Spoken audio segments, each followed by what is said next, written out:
Morning, Karen. Good morning.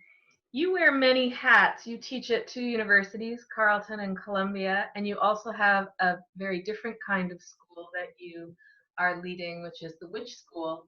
And I thought it would be very interesting to get your perspective on coping mechanisms.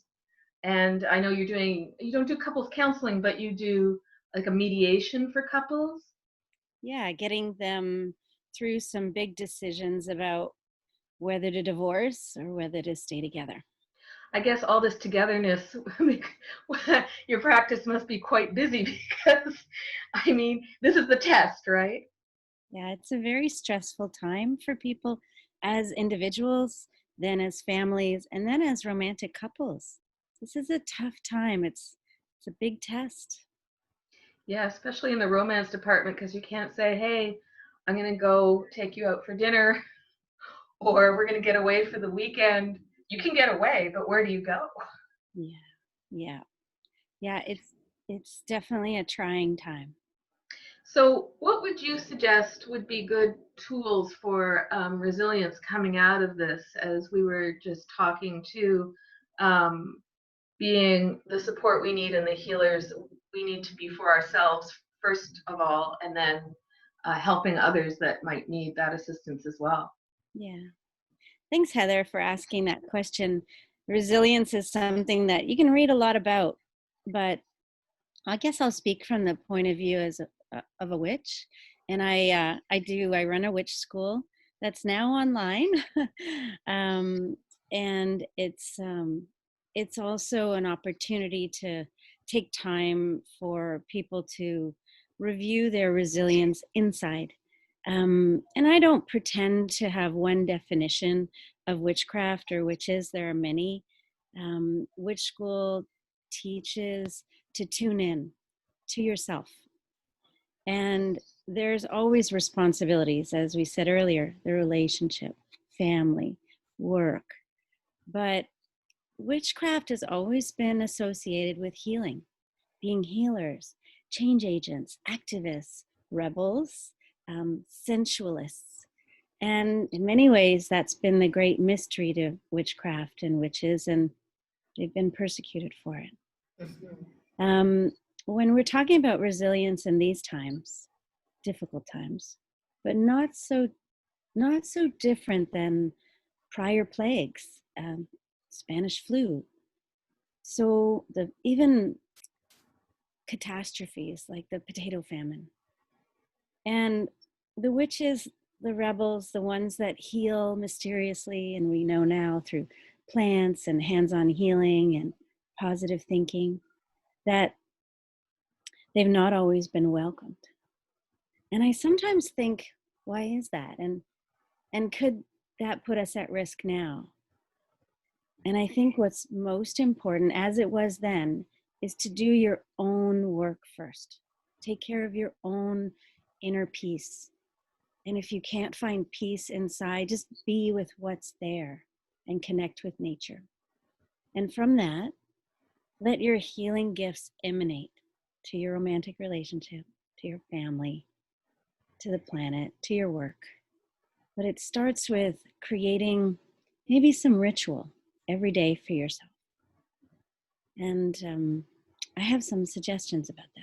Yeah, please. And one of my rituals for sure is getting out with the dogs in nature every day for an hour. That's how my day starts. Yeah, yeah, yeah.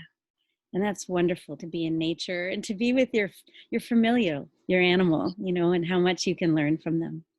Definitely. And I'd also add that we can make it even more ritualistic by, before going out the door, set an intention Hmm. for that little walk.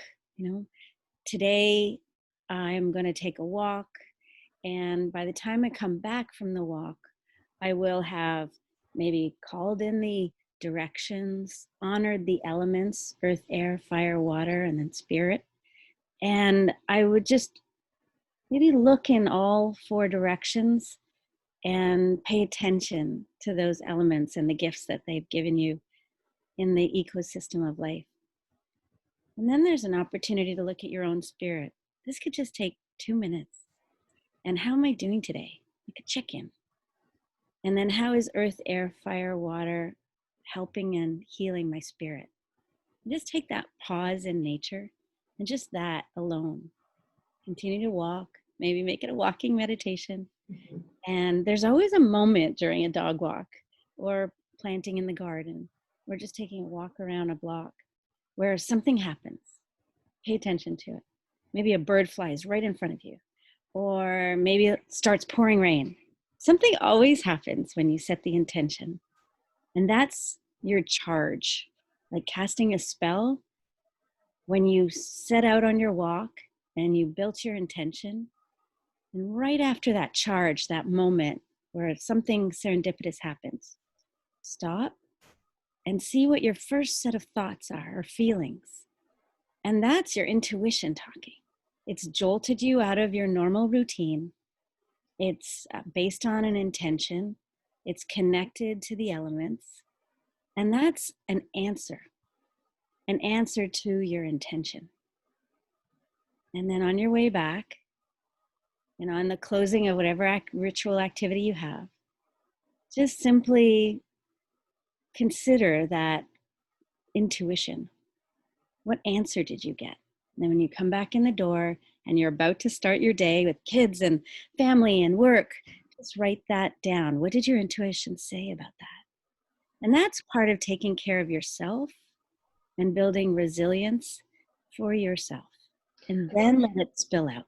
Yeah, I think it's really interesting that you talk about intuition, because I think we are so out of touch with that, and our gut instinct, and every time I've forgotten, it's kicked me in the bum. And every time that I've remembered, I'm like, oh, that is a real thing. Yes. And that intuition may not always be comfortable, safe, but it can be. Let's say I set an intention for the walk, and in a way, on my walk back, I'm thanking the elements. I'm thanking the spirit inside of me for giving me that message. I'm thanking that moment, that abracadabra moment, that blowing out the candles, that I do kiss the bride moment. Those are the charges in a ritual that we're looking for. And then right afterwards, your first set of thoughts that come to you, even the uncomfortable ones, that's your inner truth speaking. So interesting. What other rituals would you suggest for people that say can't get to nature because they're in the downtown core, or You can do that exact same ritual in a sense, but instead of going out or taking a walk, maybe just light a candle and look at the flame. Just take a little timer or put it on your phone. I'm only giving this a 2-minute exercise, and stare at the flame. Just empty your mind. If something comes into your mind, notice it and let it go. But if you focus your eyes or any of your senses on one focal point, like the river flowing or like water coming out of the tap, and just stare at it, like you did when you were a kid and everyone said, stop staring. Well, that was you being in a trance. And similar to meditation, it does a very similar calming effect, but it also reminds you. And then once you turn off the tap or you blow out the candle or you clap your hands, again, just wait for those first thoughts. That's your intuition. So would you say daydreaming is a part of that too? When we were all little and we'd go off and we always scolded for it. Stop daydreaming. Come back. Pay attention. Snap out of it. Yeah. Yeah. I often think that's the mystery that society or patriarchy has been afraid of. Like, what's she thinking? What's she doing? And if someone doesn't tell you, you go into oh, she's mysterious or he's mysterious. I don't trust that. And that's how persecution can start, or untrustworthiness, or just negative thoughts about another person. But have the positive thoughts about yourself first. If those thoughts come in, like, stop daydreaming, Karen, like, move on with your day. It's a waste of time. Just give yourself some self-compassion. It's actually one of the most wonderful things that you can do for yourself in taking care of yourself. And that over time, pleasure like that builds resilience so that you can draw upon it when it's tough. Mm-hmm. Yeah. There's another word I'm trying to think of that a lot of people in our circles use. Oh, visualization to bring in what you want in your life. And I think we're just maybe using different terms for the same thing. Yeah, yeah. There's so many tools. There's so many techniques, lots of great books that you can read online or have in your library, or, um, there are lots of podcasts that give you guided visualizations if you can't conjure them yourself. But another activity to do as a family is maybe to do this together, and that is to start a relaxing story at night, once upon a time. And you start, and then your partner continues with the next piece and the next piece, and maybe your kids just finish it off. Really short and sweet, 5 minutes. Let's do That's this. fun. By now, you've probably run out of things to talk about at dinner. No doubt. And if you record these as guided visualizations, just lie down on couches one day when everyone's a little bit frazzled and press play on that guided visualization you created as a family and see if you can just relax and calm. So there's lots of tools and techniques that individually you can do, and also as a family. And don't forget, as a couple. Mm-hmm. As you mentioned, I'm coaching couples now on a skyrocketing divorce rate. We're anticipating, based on countries that have passed over the bump, that divorces are really going to be a big part of our society. And that saddens me. And it's also realistic. I coach people on the decision to divorce or not to divorce, and not the emotional part. I'm presuming they're doing that with a counselor. I'm just doing the pragmatics, and I got to tell you, divorces are expensive and they're very trying on your children. Yeah, Um, no doubt.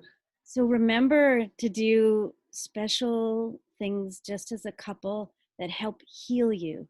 They don't have to be romantic. They're just part of healing together. Even if that means yoga or Yeah. just listening to something calming together, or Yeah. Yeah. yeah, that's good. That's a good thought. So Karen, if people want to get in touch with you, I know I saw that your latest Witch School is completely full. Congratulations. Thank you. And you'll be starting another one in the fall. What's the best way for people to get in touch with you? Is it your website, which I'll post? Yeah, they can. So Witch School Canada is on Facebook, and witchschool.ca is available. And we are launching Witch Schools later in the fall, in Asia, USA, New Zealand, Australia, Wow. Mexico, and the Caribbean. Now they'll be online, Amazing. and I'm really excited about it. And I'm hoping that I'll get to visit those places over the next 10 years and host Witch Schools in person. But under the current conditions, I won't be flying. I'll be online.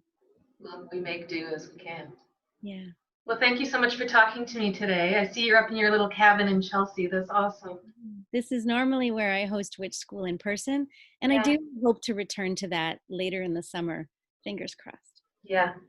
All right. Thank you so much, Karen. You're welcome. Thank you so much, Heather. And I wish everyone just a calming, settling time during this, maybe the last part of this phase. And I hope it is. and I anticipate that Witch School will continue to help heal and change. It's awesome. Thanks again. Thank you, Heather.